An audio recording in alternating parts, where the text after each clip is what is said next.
Ikigai एक Japanese शब्द है जिसका मतलब होता है रीजन फॉर बीइंग, अर्थात जिंदा रहने का कारण।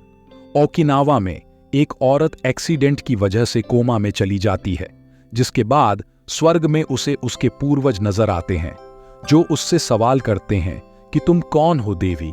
इस सवाल के जवाब में औरत अपने पूर्वज को कहती है, मैं मेयर की बीवी हूं। फिर उनके पूर्वज जवाब देते हैं, मैंने यह नहीं पूछा कि तुम किसकी बीवी हो, मैंने पूछा तुम कौन हो। इस पर वह औरत फिर से जवाब देती है, मैं 4 बच्चों की मां हूं।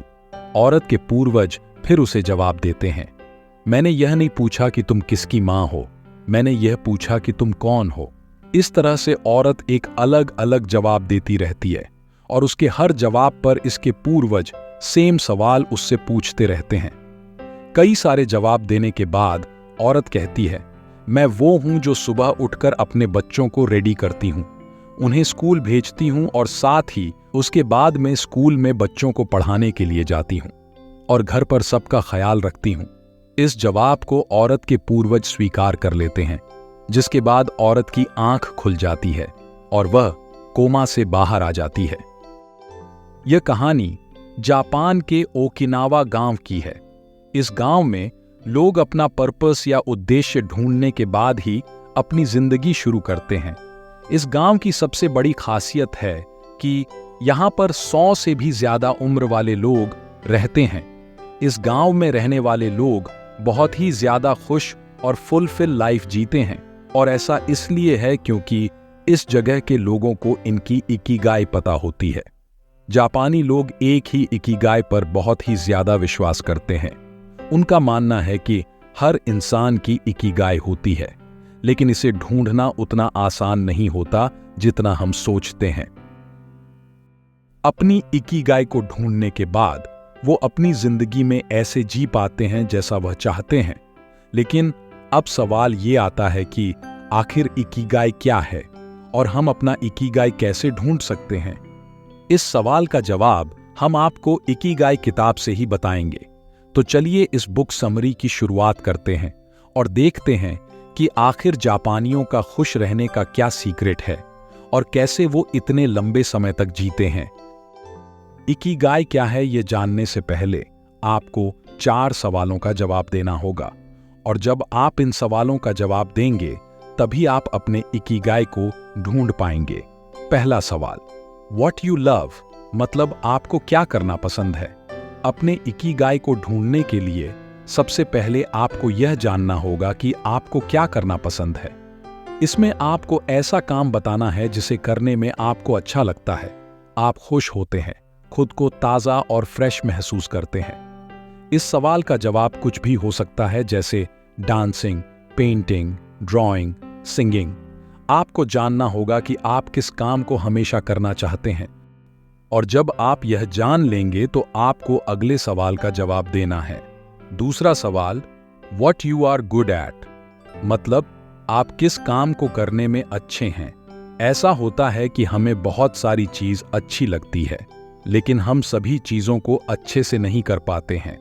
उदाहरण के लिए बोले तो मान लीजिए आपको ड्राइंग करना अच्छा लगता है, लेकिन आप ड्राइंग करने में कुछ खास अच्छे नहीं हैं, तो आप इस सवाल के जवाब में यह नहीं कह सकते कि आप ड्राइंग में अच्छे हैं। इसमें आपको सिर्फ वही कामों को बताना है जिसे आप बहुत ही अच्छी तरह से कर पाते हैं। तीसरा सवाल, व्हाट वर्ल्ड नीड्स, मतलब दुनिया को किस चीज की जरूरत है। इसका मतलब आपको यह देखना है कि इस दुनिया को किस चीज की जरूरत है। जैसे अभी के टाइम में अगर कहे तो आने वाले वक्त में ऐसे लोगों की जरूरत है जो coding, programming, data analytics, public speaking, communication जैसी चीजें सही से कर लें। मतलब जो चीजें आपको पसंद है, क्या दुनिया को उसकी जरूरत है या नहीं, आपको यह देखना है। चौथा सवाल, what you can paid for, मतलब आपको जो काम करना पसंद है उस चीज के लिए लोग आपको पे करेंगे या नहीं। अगर आप कोई ऐसा काम चुन लेते हैं जिसके लिए लोग आपको पैसे ही ना दें, तो वह काम करना बेकार है। पहला और तीसरा सवाल, what you are good at और व्हाट वर्ल्ड नीड्स, ये दोनों चीजें मिलकर आपका मिशन बनाती है। मतलब आप जिस चीज में अच्छे हैं और उस चीज को अगर दुनिया को जरूरत है तो वह आपका मिशन होगा। तीसरा और चौथा सवाल, व्हाट वर्ल्ड नीड्स और what you can paid for को एक साथ करने पर वोकेशन बनता है। पहला और चौथा सवाल, व्हाट यू लव और what you can paid for. जब आप ऐसा काम करते हैं जो आपको करना पसंद है और दुनिया आपको उसके लिए पैसे दे तो वह आपका प्रोफेशन कहलाती है। पहला और दूसरा सवाल, व्हाट यू लव और what you are good at, आपका पैशन कहलाता है। लेकिन यह चारों चीज जब मिलकर एक हो जाती है तो वह आपका इकिगाई कहलाता है। मान लीजिए आपको प्रोग्रामिंग करना बहुत अच्छा लगता है और दुनिया को इसकी जरूरत है। साथ ही आप प्रोग्रामिंग में बहुत ही ज्यादा अच्छे हैं और यहाँ बहुत से ऐसे लोग हैं जो आपको आपके काम के लिए आपको पैसे देंगे। तो ऐसे में प्रोग्रामिंग आपकी इकिगाई है क्योंकि यह चारों शर्तों को पूरा करती है। बहुत से लोग ये मानते हैं कि अगर आप अपना पैशन ढूंढ लेते हैं तो आपको अपना इकिगाई अपने आप मिल जाएगा। लेकिन अब सवाल ये आता है कि अपने पैशन का पता कैसे लगाएं? पैशन ढूंढने के लिए आपको सबसे पहले खुद को समझना होगा। मतलब आपको यह जानना होगा कि आप किन चीजों को करना पसंद करते हैं और आप यह चीज तब तक नहीं समझ सकते जब तक आप खुद को ना समझें। दुनिया में जितने भी असफल इंसान हैं उन्हें अपने बारे में पता ही नहीं है और यही वजह है कि वह अपनी जिंदगी में कभी सफलता हासिल नहीं कर पाए। साथ ही आपको यह भी देखना होगा कि आप अपना अधिकतर समय किन चीजों को देते हैं, क्योंकि कई बार ऐसा होता है कि जो चीजें हम ज्यादातर करते रहते हैं वही काम करना हमें अच्छा लगता है। ऐसे इंसान जिन्हें यह तक नहीं पता होता कि वह अपना दिन कैसे बिता देते हैं और किन चीजों को अपना समय देते हैं, वह भी अपनी जिंदगी में हमेशा नाकामयाब ही रह जाते हैं। दुनिया में जितने भी कामयाब इंसान हैं, चाहे वह इतिहास में हो या फिर वर्तमान में, हर इंसान को यह पता होता है कि वह क्या चाहता है। और जब तक कोई व्यक्ति यह न जान ले कि उसे अपनी जिंदगी से क्या चाहिए, उसे अपनी जिंदगी की असली मायने पता चलते ही नहीं है। लेकिन सिर्फ पैशन ढूंढना ही काफी नहीं है। पैशन ढूंढने के साथ आपको यह भी देखना चाहिए कि दुनिया को उस चीज की जरूरत है कि नहीं और लोग आपको इस चीज के लिए पैसे देने वाले हैं या नहीं। जैसे मान लीजिए आपको जानवर पसंद है और आप जानवरों की देखभाल अच्छे से करते हैं, तो ये आपका पैशन हो सकता है। और अगर लोगों को ऐसी आदमी की जरूरत है जो उनके जानवरों की ध्यान रखें, तो आप उनके लिए काम आ सकते हैं और जब आप उनके काम आएंगे तो वह आपके पैसे देंगे। तो इस तरह अगर आप देखेंगे तो यह चीज आपका इकिगाई बन सकता है। जो चीज आप पसंद करते हैं या फिर जो काम आप कर रहे हैं या जो काम आप आगे करने की सोच रहे हैं, वह आपकी इकिगाई है या नहीं। इस बात का पता आप 4 सवालों का जवाब देकर आसानी से निकाल सकते हैं। सचिन तेंदुलकर को तो आप सभी जानते हैं। आज वह दुनिया के सबसे महान क्रिकेटर में से एक माने जाते हैं। जब सचिन छोटे थे तभी से उन्हें क्रिकेट खेलना बेहद अच्छा लगता था और देश को भी हमेशा ऐसे क्रिकेटर की जरूरत होती है जो भारतीय टीम को मुश्किल से मुश्किल मैच में जीत दिला सके। इसलिए ऐसे क्रिकेटर को एक मैच खेलने के लिए अच्छे खासे पैसे दिए जाते हैं। तो इस तरह आप देखेंगे तो आपको ये समझ आएगा कि क्रिकेट सचिन तेंदुलकर का इकिगाई है। दुनिया में जितने भी सक्सेसफुल लोग हैं वह इसीलिए सक्सेसफुल हैं क्योंकि वह अपने इकिगाई पर काम करते हैं।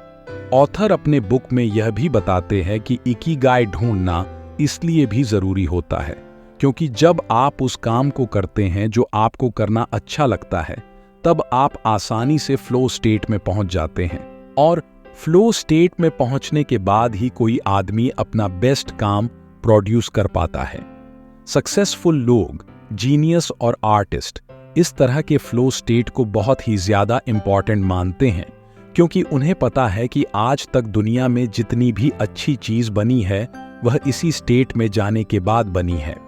लेकिन फ्लो को अचीव करना उतना भी ज्यादा आसान नहीं होता जितना लोग सोचते हैं, क्योंकि फ्लो स्टेट को पाने के लिए आपको अपनी पसंद के काम को करना होगा। लेकिन पसंद के काम को करने के बाद भी कई बार फ्लो स्टेट को अचीव करना मुश्किल हो जाता है। इसीलिए ऑथर फ्लो स्टेट को पाने के लिए एक तरीका बताते हैं। ऑथर के मुताबिक जब कोई व्यक्ति किसी ऐसे काम को करता है जिसे करने में उसे बहुत ज्यादा दिमाग लगाने की जरूरत पड़ती है, तब वह आदमी उस काम में मन नहीं लगा पाता है।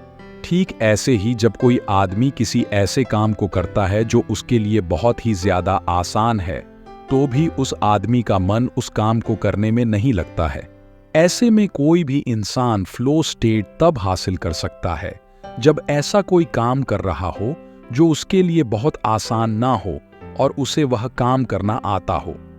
जब लोग इस तरह के काम करते हैं तो वह बहुत ही अमेजिंग चीजें बनाते हैं। लियोनार्दो दा विंची द्वारा बनाई गई तस्वीर मोनालिसा सबसे बड़ा एग्जाम्पल है। जापानियों के द्वारा फॉलो किए जाने वाले इकिगाई के कॉन्सेप्ट को एप्पल के फाउंडर स्टीव जॉब्स बहुत ज्यादा पसंद करते थे।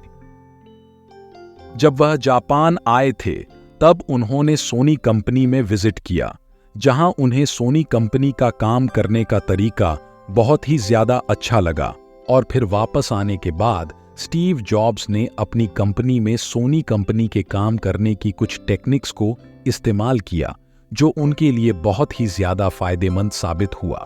जापान के फेमस एनिमेशन कंपनी गिबली के फाउंडर हायाओ मियाजाकी अपने काम में इतने ज्यादा डूब जाते थे कि वह अक्सर संडे और नेशनल हॉलिडे के दिन भी अपने स्टूडियो में काम किया करते थे। काफी उम्र हो जाने के बाद भी हायाओ ऐसा ही करते थे। वो ऐसा इसलिए करते थे क्योंकि एनिमेशन करना उनका इकिगाई था। जापान के लोगों के लंबे समय तक जीने की सबसे बड़ी वजह भी यही है कि वह हमेशा उस काम को करते हैं जो उन्हें अच्छी लगती हैं, और यही उनके लॉन्ग लाइफ जीने का सीक्रेट भी है। वीडियो को पूरी देखने के लिए धन्यवाद। मिलते हैं आपसे एक नए वीडियो के साथ। हमारे चैनल लिमिटेड स्काई को सब्सक्राइब करें ताकि आने वाले वीडियोस मिस ना हो। चलते हैं।